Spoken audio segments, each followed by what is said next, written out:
बिस्मिल्लाहिर्रहमानिर्रहीम। बेटा, आपके कॉर्स के अंदर तकरीबन 18 सूरतें और 4 कसस शामिल हैं। 4 किस्से और 18 सूरतें आपके कोर्स में शामिल हैं। तो ये कुरान का एक बहुत बड़ा हिस्सा है और आपको हुकूमत ने इसका इम्तिहान भी लेना है, आपने इसके इम्तिहान भी देना है। तो मैं आपको ये कहूँगा कि इस मुताला कुरान को आप सिर्फ इम्तिहान के लिए ना पढ़ें, बल्कि इस मुताला कुरान को इसलिए पढ़ें कि ये अल्लाह की किताब है। ऐसे ऐसे लोग गुजरे हैं कि जब वो कुरान को खोलते थे तो वो कहते हैं कि बेहोश हो जाते थे कि और उन पर अल्लाह की अज़मत छा जाती थी। ऐसे ऐसे बुजुर्गों के किस्से भी आपको किताबों के अंदर मिल जाएंगे। लेकिन आज हम जब कुरान सुनते हैं तो हम कुरान को कोई अहमियत नहीं देते। कुरान के मुकाबले में हम औरों की बातों को अहमियत देते हैं, लेकिन कुरान को अहमियत नहीं देते। तो बेटा, आपसे कहने का मतलब ये है कि इस सब्जेक्ट को मेरे नज़दीक ये मुताला कुरान का सब्जेक्ट सबसे अहम है। ये मुताला कुरान का सब्जेक्ट आपको दुनिया में भी काम आएगा और क़यामत के दिन के अंदर भी काम आएगा, आपकी कब्र के अंदर भी काम आएगा, मैदान हशर में भी काम आएगा। हदीस के अंदर आता है कि क़यामत के दिन कुरान से बड़ा सिफारिशी नहीं होगा। कोई नबी या वली भी इतना बड़ा सिफारिशी नहीं होगा जितना कुरान सिफारिशी होगा। तो कुरान इंसान की सिफारिश करेगा। जिस तरह हाफिज़ कुरान की फजीलत है कि अल्लाह ताला उसको फरमाएंगे कि ये जन्नत के दर्जों पर चढ़ता जा और जो है कुरान मजीद को पढ़ता जा।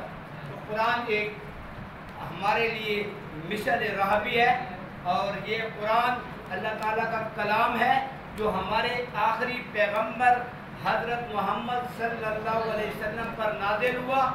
आपके बाद कोई नबी नहीं आएगा और कुरान के बाद कोई किताब नहीं आएगी। ये कुरान आखिरी किताब है और आप सल्लम आखिरी नबी हैं। ये आपकी ख़त्म नबूवत की दलील है।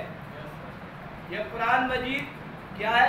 और फिर देखें, दुनिया की कोई भी किताब हो, 2 साल बाद, साल बाद, 5 साल बाद, 10 साल बाद उसके अंदर तब्दीलियाँ आ जाती हैं।